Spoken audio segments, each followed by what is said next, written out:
Welcome. Thank you for joining us for today's live webinar, Exploring SBA Certifications, presented by us, the Massachusetts Apex Accelerator, and thanks to the SBA and Tyrone here. I'm Tom Wilbur from Massachusetts Apex, and I'll be getting us started. We're very glad to have you with us in this session, which is designed to provide an overview of SBA certification programs and to help small businesses better understand federal contracting. Today's webinar will cover important information about SBA certifications, including eligibility, potential benefits, and key considerations for businesses thinking about applying. We'll touch on the certification programs such as VOSB, WOSB, and HubZone, and how these certifications may help your business pursue opportunities in government contracting. Before we begin, a few quick housekeeping notes. This is a live online session, and we encourage you to submit questions using the chat/Q&A feature at the bottom. We'll do our best to address those questions either during this session or afterwards, depending on timing. Please also make sure that if your microphones are on, that they are muted unless you're invited to speak. Now it's my pleasure to introduce today's featured presenter, Tyrone Williams from the U.S. Small Business Administration, specifically the Massachusetts District Office. Tyrone serves as a business opportunity specialist and administrative officer, and he brings valuable experience helping small businesses understand SBA programs, certifications, and resources available to support their growth. We're grateful to have him here today and for him to share his knowledge and guidance with us. With that, I'll turn it over to Tyrone and to begin today's presentation about exploring SBA certifications. Thank you very much, Tyrone. We all appreciate it, and we're looking forward to this presentation. Good afternoon, Tom. Good afternoon, everybody. Thank you for the warm welcome. As you alluded to, I will be going over the SBA. These are the federal certifications. I'm going to go through a few caveats with that, right? So there are certifications at multiple levels. You have private certifications. You have city certifications. You have state. Each state has a certification diversity pool. We can look at Massachusetts. It's under SDO, Supply Diversity Office. We have some resources for that as well. But we're going to focus on federal certifications and how you can enhance your business. Once again, doing business with the federal government. So with that, as I'm going through the presentation, if you do have questions, I'm going to leave a little bit of time after to go through that live. So if you have, questions about how does it apply to my business or timelines or navigating the websites, things of that nature, we can go through that as well. So our motto at the SBA is powering the American dream. And we want small businesses to buy American goods, right? Purchased and manufactured here. And the SBA wants to be a caveat. We are a caveat to help small businesses achieving that dream. So we've been supporting small businesses for more than 70 years. Our entire plan is to help small businesses develop a plan, launch your business, manage your business, and grow your business.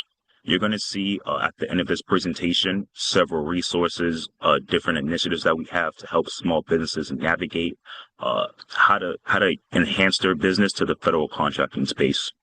So I started this conversation with there are certifications at different levels, right? City, state, and federal, right? That just means that we want to be able to do business with different government entities at different levels, or even commercially, right? So even the sales that you get from non-private sales. So we can help you do that through our resource partners, which you will see at the end of this presentation, Apex obviously being one of them, and how we can say, if you're not here yet, or, are you looking at the opportunities in your area, or helping you understand the entire ecosystem that comes with doing business. So as I stated earlier, we help small businesses mainly in 4 areas, free business counseling. It's more like 3 C's, 3 C's of D and a E. So access to counseling, access to contracting, access to funds called credit, access to disaster assistance, and then export assistance as well. So if you're not familiar with the different resource partners that we possess, MSBDC, which is the Massachusetts Small Business Development Center, like I said, we'll get more to that in a bit, has what we call our export center. And once again, if you're looking to expand your business and understand, hey, maybe I do come from a different country, or I do have folks that are operating in different countries, like how does that work for my business? And is there opportunities to speak about how I can incorporate that into what I do every day? So there are, like I said, at the end of this presentation, our resource partners and different facets and how you can navigate things I'm going to talk about through this presentation. So you can see many notable names here on the screen, right? You have Ben& Jerry's, FedEx, Nike. All of these businesses, in some form of fashion, got started with the help of the SBA. So whether they were doing federal contracting, they were doing loans, they were receiving resource partner assistance, they all started here with the SBA. They want to see small businesses in Massachusetts grow to this level as well. So where we are located is 10 Causeway Street, downtown Boston. If you guys are familiar with the TD Garden, we are literally next door to the TD Garden. So if you've ever been downtown and you want to go stop into the Tip O'Neill building, I would encourage it. We are a walk-in office. Once again, 10 Causeway Street, room 265. We have a plethora of resources. We have outreach and marketing specialists, our public information officer, which does highlights and news stories for our small businesses in the SBA as well. You can go meet our district directors, our deputy district directors. You can go meet some of our lender relations specialists, right? So if you have questions about loans or talking to a bank, right, we have folks that represent the federal government that you can go speak to and get pointed to in the right direction. So now let's get to the meat and potatoes, right? Building capacity with your business. So federal contracting exists as this, right? So all 23% of all federal contracts that are issued are set aside for small businesses. And what does that mean, right?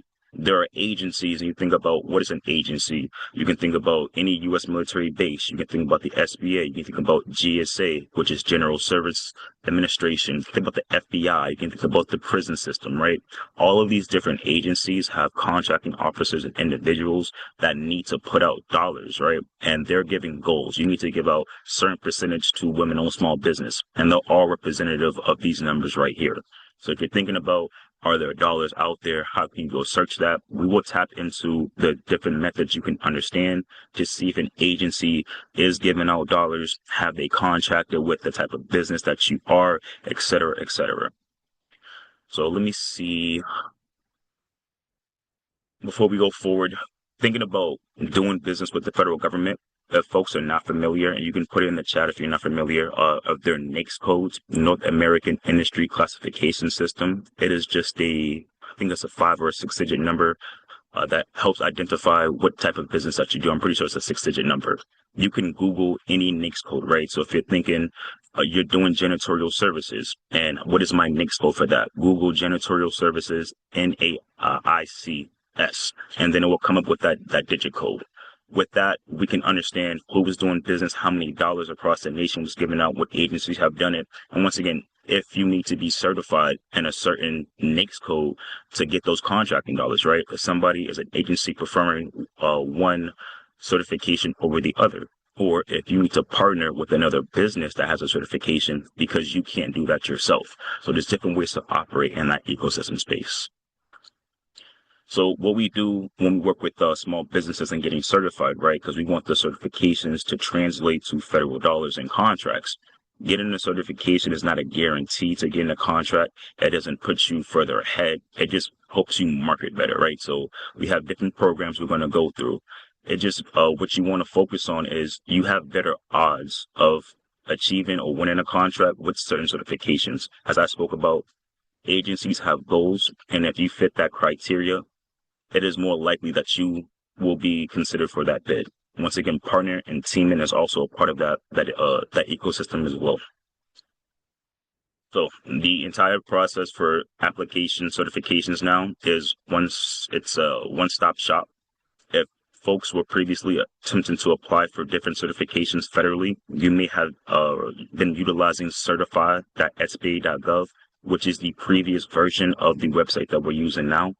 We're currently using my SBA certifications. At the end, I'm going to go show you guys these websites just in case you've never seen them, just so you can walk through it. And like I said, I do have some resources, so you don't need to memorize any of this stuff. This is recorded, so you can go back to it, but I have compiled resources that make it really easy for you to walk through what we're talking about for today. So you can go right onto the website, right, and you can just make the application, sign in, make a profile, and you can walk through the steps. It will do eligibility to let you know all of the different certifications you can apply for, so you don't have to do it separately. That's one of the different features from our last platform. You can check the screening time where you're at in the process, right? So if you're like, hey, do I need to do an extra step, or who has or where's it at in the process? That is now visible for you as well. Once again, the analyst review. If you're missing something, it's not a one shot, right? Let me submit, and if I don't have it, I'm not going to get the certification. They're going to help you develop your application to see, especially if you're eligible, to the point where you can be certified. So getting an RFI, which is a request for information, is not a bad thing. It just means that they need more to help you, to help them move along the process. So, starting with our certifications, we have women-owned small businesses, and we have EDWASB, economically disadvantaged women-owned small businesses. Economically disadvantaged simply means that if you fit this category down here we're going to go through EDWASB, you will be eligible for all economically disadvantaged versions of certifications, right? So I'm going to tell you guys what that means for the 8A program, right? So getting eligible, getting qualified, hey, should I apply? For WASB, you just need to be 51% ownership. And that does not mean that, hey, I'm going to have a woman join my team and I'm going to make her the head of the business. This individual has to be the highest officer in the position. They have to have some competency in the business and being able to run the business, right? So managerial experience, managing the daily operations. And then there's no minimum time you need to be in business to do any of these things. So if you're thinking today, I want to go apply for certification, or if I haven't started a business, at what time do I start applying for certifications? As long as you meet the qualifications, you have your EIN, right? You've applied with the state, you have a legitimate business, you can go apply for certifications from the city that you live in, from the state that you live in, and federal certifications. And if you come across some private certifications, which you will find with WeBank, through CWE, which is the Center for Women in Enterprise. We'll get to that in a sec. You should apply for those. All the federal, state, and city ones are free, right? Folks may ask to charge you for their services, but applying for these things are fairly simple. It takes a bit of work, but it's all free. So you should take advantage of that, right? So getting down to economically disadvantaged, it just comes down to, do you meet these income requirements, right? So your personal net worth minus your liabilities are less than $850,000, right? So 3-year average income, so whatever your salary is, has to be $400,000 or less over the last 3 years. And then the fair market value of all your assets, $6.5 billion or less. So most people fit into economically disadvantaged. HubZone program is one of my favorite programs. I think it's one of the better programs that are underutilized because it's a little bit harder to meet the requirements, and that just makes it so much sweeter because there are so many more contracting dollars that need to be put out from these different agencies. So for HubZone, you need to be located in a HubZone first and foremost. And there's a map. All you have to do is Google the SBA HubZone map and type in an address. The map just showcases everything that is a HubZone, but you can drill down to see if your entity is in a HubZone or not. So 35% of the employees need to be coming from a HubZone, right? So their house has to be located in a HubZone. And now if you have only 2 employees and one of them lives in a HubZone, comes from a HubZone, that's 50%. That's clearly over 35%. And you can think of it as such. The SBA size standards, that's just your NAICS code, right? So your NAICS. If you're not familiar with that, all you have to do is Google what type of businesses that you do, what type of services you provide with NAICS at the end, and you can get that. And once again, another one that is no minimum time in business. So if you're thinking about starting a business or relocating or, something of that nature, you can go look at the map and see if there's buildings in that area, distressed buildings, and maybe work with the city to see if you can get grants or deals, work with the state to see if they're offering funds, and then see if the HubZone makes sense to help build and refurbish that area. So the entire point of HubZone is to help increase, employment opportunities. It's for capital investment in the right areas and economic leverage. Part of the HubZone versus other certifications, there will be a 3-year renewal period. So once again, being able to see the site, to see some of the things that you have done to rehab the area. And then you qualify for set-asides and sole source awards. So for all certifications, you qualify for sole source. For certain certifications, it's more highlighted, right? So for HubZone, like I said, it's one of my more favorite certifications because it's underutilized.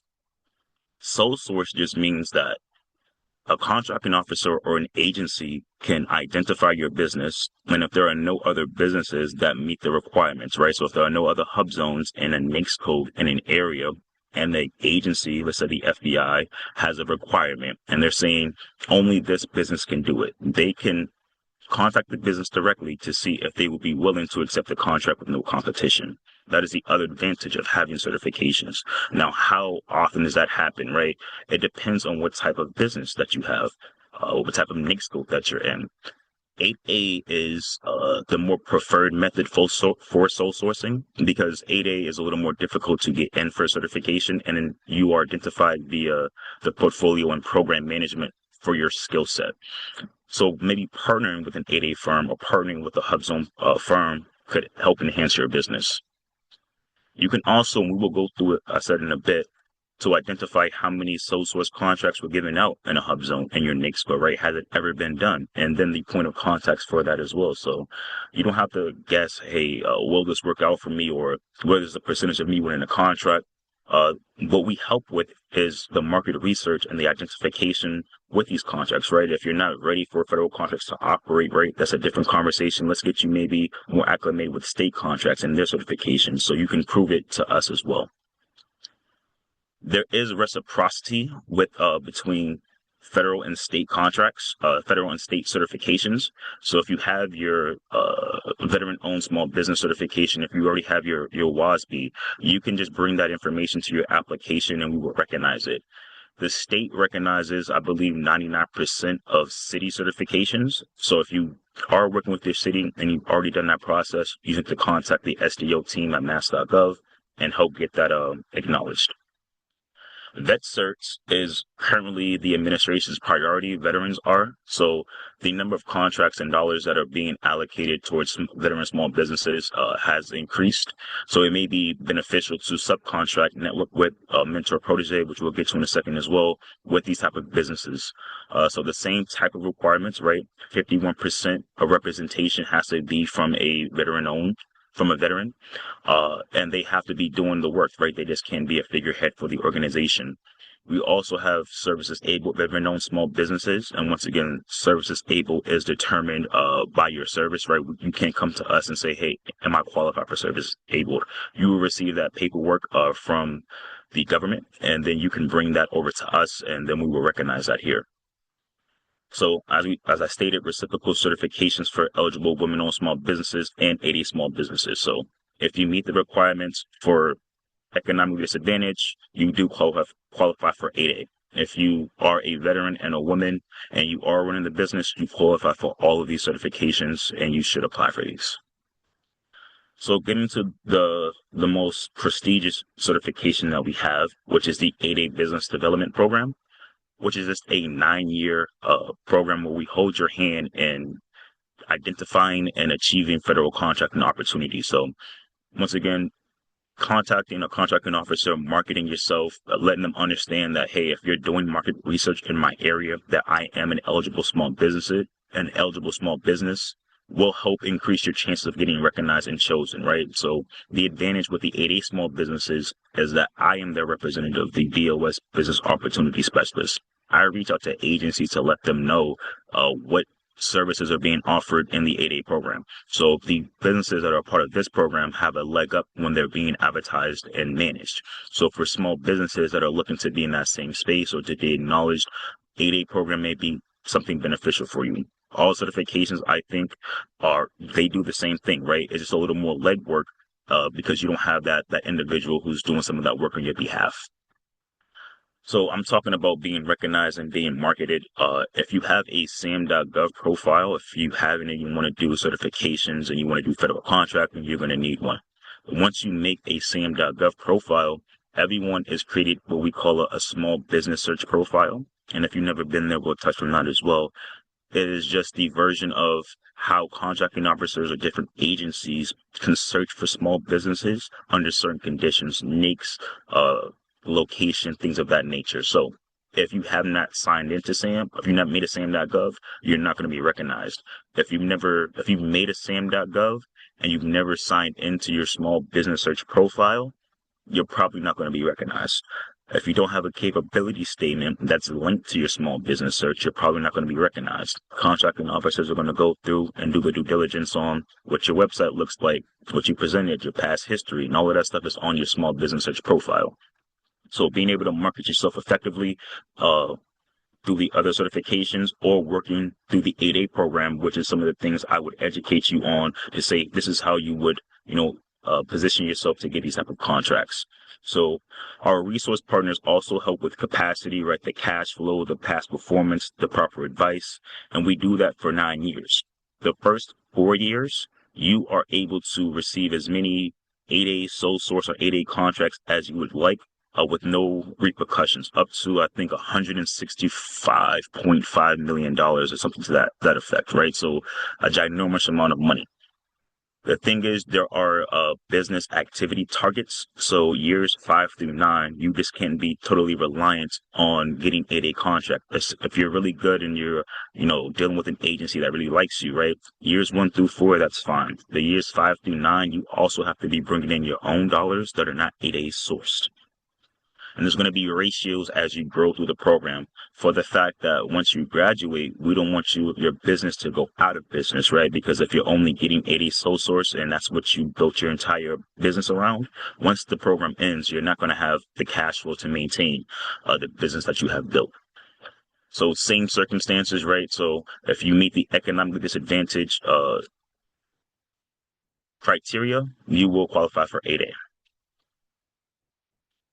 So I have gone through this a bit. So getting the most out of it, you get the representation of a BOS. The numbers for these sole source contracts has increased. So if you are doing something in a NAICS scope that is construction, you can now be sole source a contract up to $8.5 million. So $1 million up. And then for anything else that is not construction, you can get up to $5.5 million. No contest, no competition.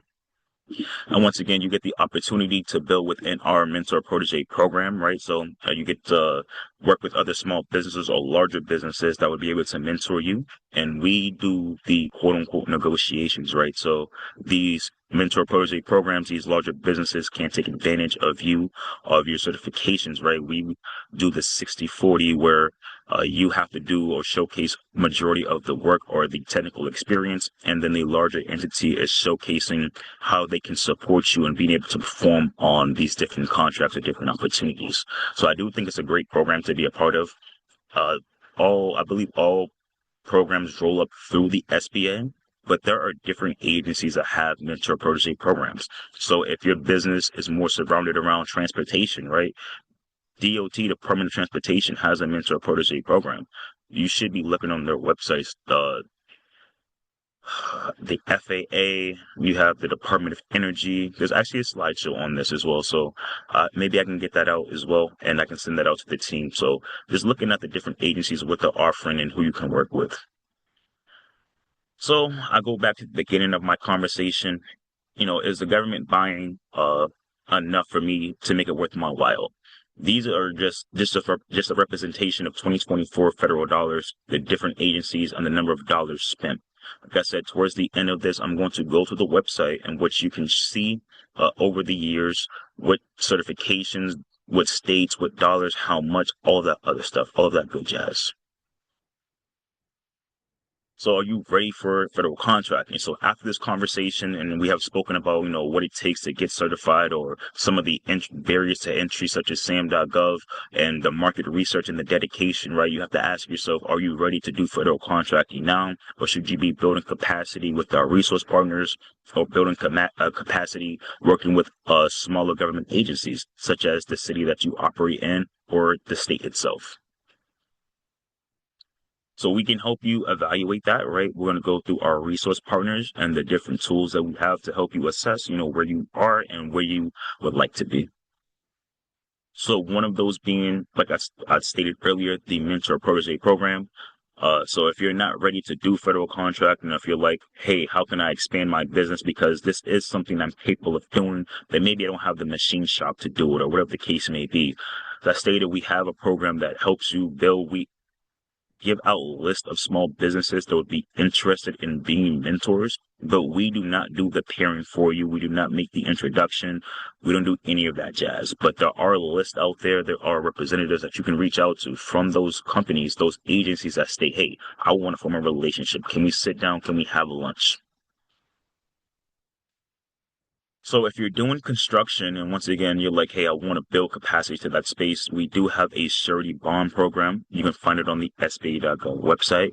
And once again, we're not going to help you fill the application for the surety bond. We will help you identify different partners that could provide you the services for surety bonds, even building your business, insurance, whatever you're lacking at this space and this time. Our resource partners or the partners that want to work with us, we have plenty of lists that you can refer to. So we do have different initiatives. NICS codes 3.1 through 3.3 are all manufacturing NICS codes. Tons of things can be manufactured. There's currently a Made in America manufacturing initiative, which is looking to highlight American manufacturers, right? So there's something called the onshoring portal, where if you are currently building, sourcing items, materials, things of that nature, we have American made manufacturers here that can help bring down your costs, maybe buy in bulk or shop in a variety, right? Right here in one unique setting. We have also worked with the Office of Advocacy to work with small businesses to help cut down manufacturer regulation. So if there are bills or if something's going on with your state that is preventing you from receiving your materials or permits or zoning, or if the tariffs are, preventing you from doing manufacturing of what you're buying is only sourced overseas, we have the red tape hotline that you can complain directly to Kelly Loeffler's office. Kelly Loeffler is uh, the administrator for the SBA. Increasing access to capital. All right, so we do have the 7-day working capital program. We just got the Mark loan approved for $10 million.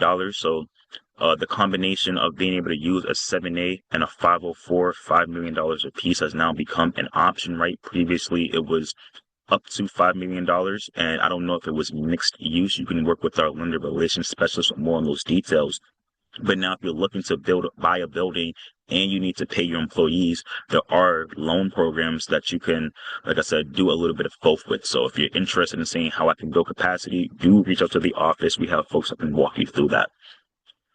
And then we talked about earlier the export centers, right? So taking your business globally, you can work with the MSBDC, the Massachusetts Small Business Development Center. We have exporting offices at these different centers. They're at the UMass campuses. Like I said, you're going to see locations in a second on the slides, but you can go talk to a representative. Once again, all free. Everything that I talked about, your tax dollars pay for. So, from a federal standpoint, you don't have to worry about that. From a state standpoint, there are funded programs, people that are paid to do technical assistance. Same thing at most cities. So if you're saying, hey, how can I navigate this or get the right answers? Please reach out and we can get you the right resources. So the goal here with the red tape hotline, cut $100 billion in regulation, right? Promote a skilled manufacturing workforce, streamline resources, increase the capital, expand public and private investments in manufacturing sector. And once again, if you have ideas on how you can make it easier for yourself to do manufacturing, this is the office to reach out to. And once again, if you're looking for different manufacturers to figure out if what you're buying or what you're producing can be done cheaper, please check out the onshoring portal. So if you're looking to, once again, go international, we have SBA.gov/exporting. It's going to direct you to the MSBDC centers where you can speak to somebody about enhancing your business there. So we can help you, once again, reach your goal, helping you find or train your workforce, helping you get the capital that you need to expand and build your business, and then the right counseling that is needed to grow your business to that level. So folks can take a picture or screenshot. Once again, this information will be sent out. You can go to the Mount Ida campus, UMass Amherst, and you can speak with an individual. You can call these different centers here on the right if you're just having general questions, something really quick, and speak with a representative.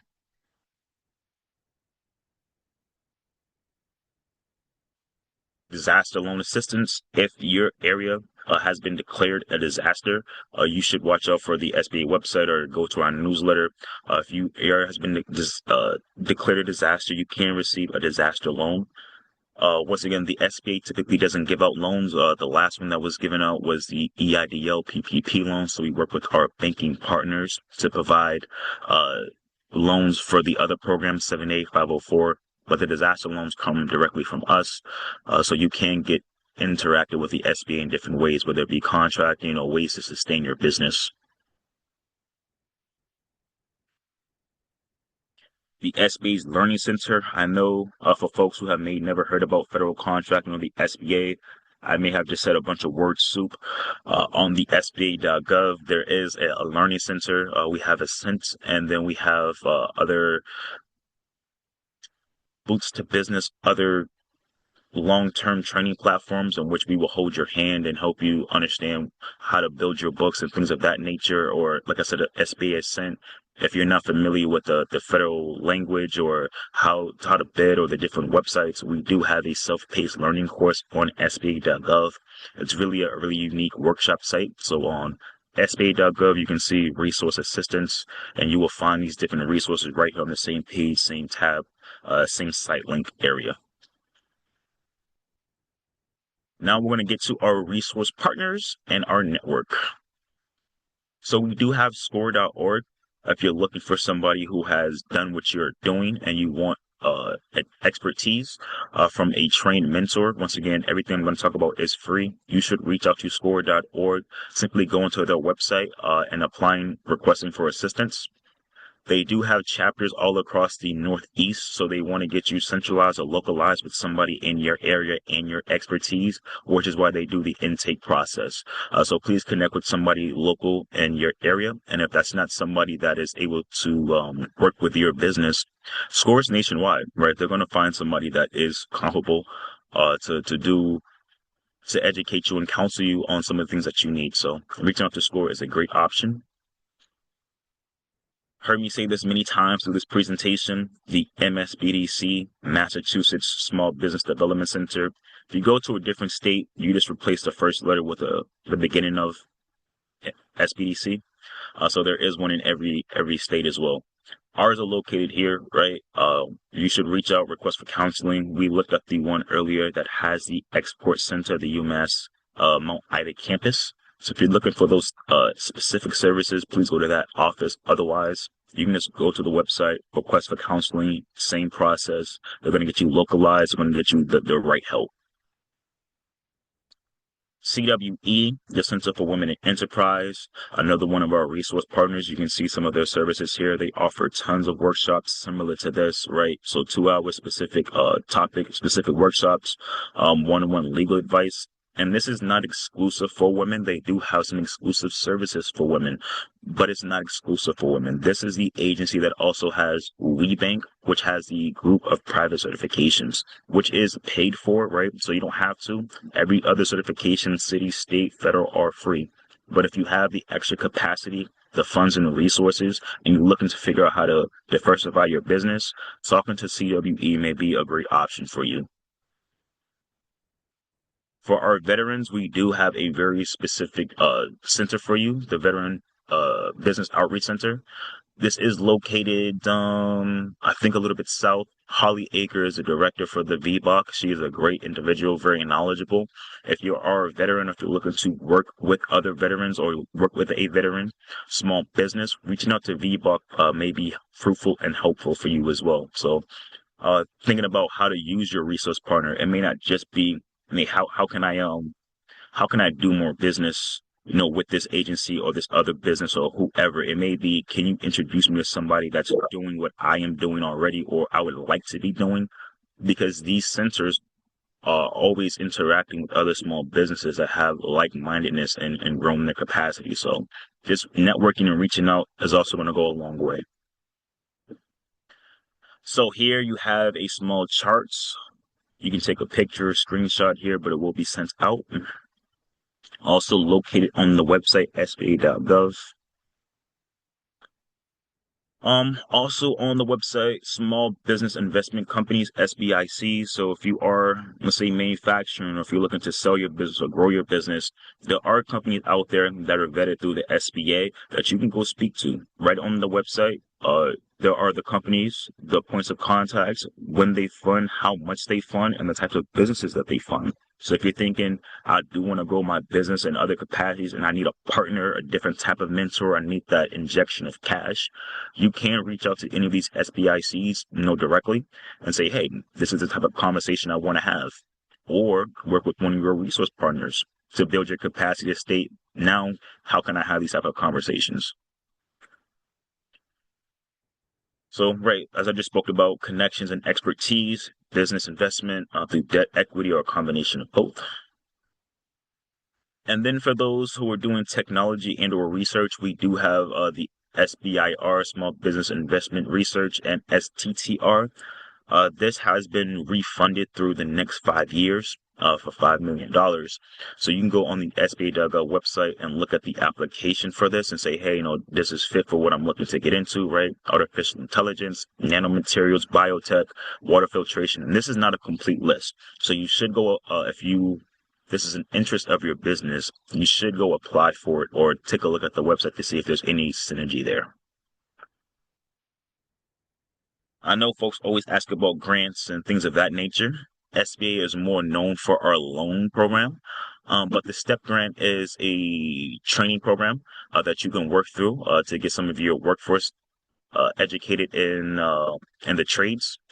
And right now, our community organization grants, not many exist. Please keep checking back with the SBA.gov website or sign up for the newsletter so you can be informed on when these things change. So some helpful links. If you guys want to follow us on Twitter, not Twitter, on LinkedIn, or if you, like I said, want to sign up for our newsletter, that'd be a great way to be in touch. We do have questions I'm going to take, and while we get set up for that, I'm going to navigate over to two websites I spoke about during this presentation. So folks are familiar. If you've never seen it, you know where to go, and you know how to take the next step immediately. Tom, give me 1 second. I will hop on real quick here. Again, please put your questions in the chat or in the Q&A feature. We'll make sure to get to them. We will not be doing questions through voice, so put it in there. I'll make sure that we touch on a bunch of them. But first off, we'd just like to thank Tyrone for taking the time and giving us that very insightful presentation. He's listed all the SBA contacts. If you don't reach out to them directly, feel free to use us. We'll make sure to foster an introduction, but as he laid out, there's plenty of services for you to utilize. So I will turn this over to Tyrone for a second, and then I will read off the questions once he's shown us the websites. Absolutely. So very quickly, I'll put this into the chat as well after I'm done. But USA Spending is the database that houses all awarded contracts, and SAM.gov is the active participant for soliciting contracts. So if you want to know if something that has been done in your area, right, your state, you can just do it generally, but you can go down here to your NAICS code, right, and this is agriculture in Massachusetts. For this fiscal year, we operate October through December. So since last October, there have been 14 contracts awarded under agriculture in Massachusetts, right? Mainly to Charles River Laboratories. So if you were doing something in that space, maybe you want to reach out to this agency or this company, right? And have a conversation. Vice versa, you can go all the way down to the awarding agency, reverse find them on SAM.gov or the contract itself using the prime award number and have a conversation there as well. If you made a SAM.gov profile, you have an SBS profile, right? So let's just do anywhere, right?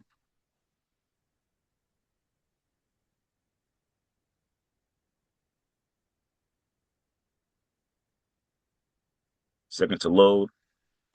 And this is literally what contracting officers would do.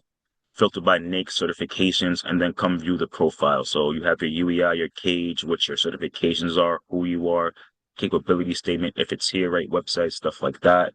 And then, right, your NAICS code and maybe some history of what's going on. So work with your resource partners on making sure that your profile pages are, always updated and understanding who to be targeting when you're going for outreach and contracts.